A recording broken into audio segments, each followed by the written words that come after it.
Subscribe now and press the bell icon. Never miss an update.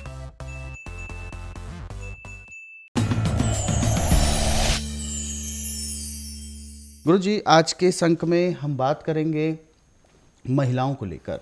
अक्सर हमारी महिलाएं, बहनें, माताएं कुछ ऐसे रोग से ग्रस्त हो जाती हैं जिस कारणवश उनका गर्भ धारण करना संभव नहीं हो पाता।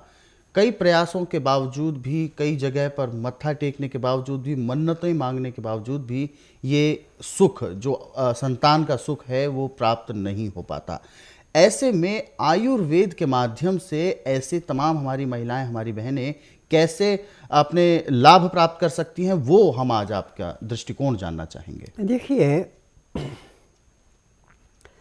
संतान प्राप्ति होने का एक कारण है, इसके 3-4 कारण होते हैं। गर्भाशय में सूजन हो जाए, गर्भ नहीं रुकेगा। यदि मासिक धर्म आपका ठीक नहीं है, गर्भ नहीं रुकेगा। यदि जो अंडा जिससे बच्चा बनता है वो नहीं बन रहा, गर्भ नहीं रुकेगा। और एलोपैथिक में इसका उपचार बिल्कुल नहीं है। आयुर्वेद में, यूनानी में, होम्योपैथिक में उन्होंने सिर्फ थ्योरी पढ़ रखी, थ्योरी के आधार पर इलाज करते नहीं है। परंतु मैंने कोई थ्योरी नहीं पढ़ी है, मेरे प्रैक्टिकल है। मैंने कम से कम 50,000 उन औरतों को संतानें प्राप्त करवाई हैं जिनको डॉक्टरों ने ये कह दिया कि आप दोनों मियाँ बीबी में कोई भी संतान के योग्य नहीं है। परंतु उनका उपचार करने के बाद आज उनके घर में 3-3, 4-4 संतान हैं। औरत के अंदर यदि नुक्स है तो उसको, ऐसे तो हमारे पास एक नहीं सैकड़ों दवाइयाँ हैं, परंतु जो टीवी के माध्यम से आज मैं बताने जा रहा हूँ, यह है केवल तुलसी का अकेला बीज। तुलसी का बीज आधा किलो लाके पहले उसको अच्छी तरह साफ कर ले, मिट्टी ना हो। फिर उसको पीस के बिल्कुल पाउडर बना लें उसका। इसमें से 10 ग्राम पाउडर सुबह, 10 ग्राम शाम को, 1 गिलास गाय का दूध, 1 गिलास उसमें पानी डाल के उसको इतना धीमी आंच पे उबालें कि पानी सूखने के बाद दूध का भी एक हिस्सा सूख जाए, 3 हिस्से दूध बचे। अब उसको नीचे उतार करके जब 15 से 18 डिग्री गर्म रह जाए तो पीना है, सुबह भी खाली पेट, रात को सोने से 1 घंटा पहले। अब इसको यदि औरत पीना शुरू करेगी तो गर्भाशय की सूजन, मासिक धर्म का गड़बड़ी, अंडे की प्रोग्रेस, यानी जो भी उसके शारीरिक रोकथाम में वो सारी समाप्त हो जाएंगी।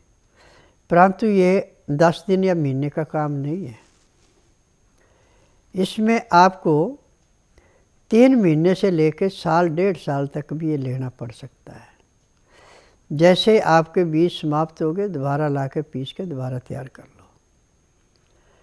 आज मुझे इस बात की खुशी है कि टीवी के माध्यम से जिन जिन औरतों को डॉक्टरों ने सब जगह संतान के लिए वांछित किया था कि आप संतान के योग्य नहीं हैं, आज उनके घर में 3-3, 4-4 संतानें हैं। और आज भी मैंने सबको चैलेंज किया है कि जिस रोग का उपचार संसार में किसी के पास नहीं, उसका उपचार मेरे पास है। हर जगह रोगी को मुंह से बोलना पड़ता है कि मुझे तकलीफ़ आई, या मशीनों से टेस्ट करा के डॉक्टर को दिखाया जाता है, उसके अनुसार वो दवाइयाँ देता है। वो सिर्फ दवाइयाँ होती हैं नशे की, जहाँ पे आपको तकलीफ़ है उस अंग को सुन किया जाता है, रोग को काटा नहीं जाता। परंतु स्वस्थ विचार में ना तो रोगी से पूछा जाता है, ना उसके परिवार से पूछा जाता है, ना कागज पत्र देखा जाता है। जब रोगी 12 घंटे खाली पेट रह के नाड़ी परीक्षण कराता है तो उसके पैर के तलुए से सिर के बाल तक की MRI, CT scan, x-ray, ultrasound, ECG, sonography सब कुछ 5 सेकंड में हो जाते हैं। उसके अनुसार उसको दवाइयाँ खाने की हैं, पीने की हैं, मालिश करने के तेल हैं, आँख में नाक में डालने के, यानी जो भी शरीर में कमी पाई जाती है वो दवाइयाँ दी जाती हैं।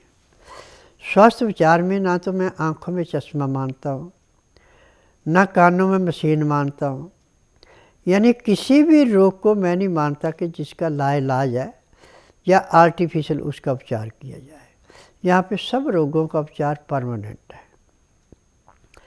जो दवाइयाँ हैं, जड़ी बूटियाँ हैं, पेड़ पौधों की छालें हैं, फल हैं, फूल हैं, पत्ते हैं, जिनसे दवाइयाँ बनाई जाती हैं, इनमें किसी किस्म का केमिकल नहीं मिलाया जाता और ये दवाइयाँ रजिस्टर्ड है और पेटेंट है। मेरी अपनी फार्मेसी जिसमें दवाइयाँ बनाई जाती हैं। मैं बाहर से किसी की दवाई ला के नहीं बेचता। आज पूरे संसार के अंदर स्वास्थ्य विचार का नाम है।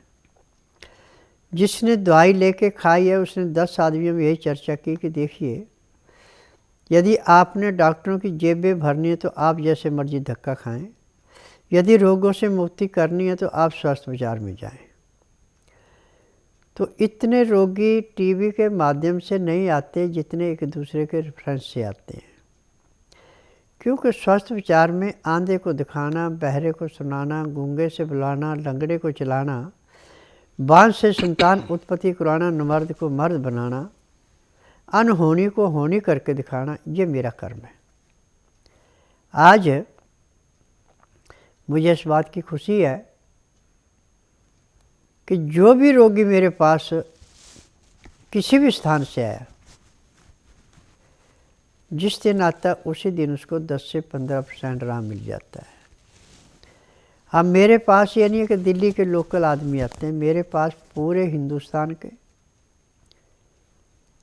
नेपाल से, बांग्लादेश से, श्रीलंका से, पाकिस्तान से, चाइना से, ऑस्ट्रेलिया से, न्यूजीलैंड से, अमेरिका से, थाईलैंड से, जो हिंदी बोलना जानता है और उसको समझता है, और जो भी उनको परेशानी होती है पहले टेलीफोन के माध्यम से बात करते हैं। जब उनको बताया जाता है कि बिना नाड़ी परीक्षण किए मैं दवाई नहीं देता, तब वो आते हैं। और किसी का 15 दिन इलाज होता है, किसी का महीना। आज वो बिल्कुल सुखी है और टीवी के माध्यम से अपना इंटरव्यू दे के दुनिया को बता भी रहे हैं कि हमने कहाँ कहाँ धक्के खाए और यहाँ आके कितने दिन में हमने अपने रोग से मुक्ति पाई। अब औरत को बांझा पाना हजारों में से किसी एक में होता है, बाकी रोगों के अनुसार संतान नहीं मिलती। और औरत से ज़्यादा नुक्स मर्द में पाया गया है नाड़ी परीक्षण में। जब उसको दवाई दी गई, दोनों बिल्कुल स्वस्थ हो गए, तो संतान की प्राप्ति हुई। यदि दोनों में से किसी भी एक में नुक्स है तो संतान प्राप्ति नहीं होती। परंतु स्वास्थ्य विचार में नाड़ी परीक्षण दोनों का किया जाता है। जिसके अंदर रोग होता है उसको दवाई दी जाती है, जिसको रोग नहीं होता उसको परहेज बताए जाते हैं कि आप ये करें ताकि आपके अंदर कल को कोई नुक्स न पड़े। जैसे दोनों स्वस्थ होते हैं, संतान प्राप्ति हो जाती है। Subscribe now and press the bell icon. Never miss an update.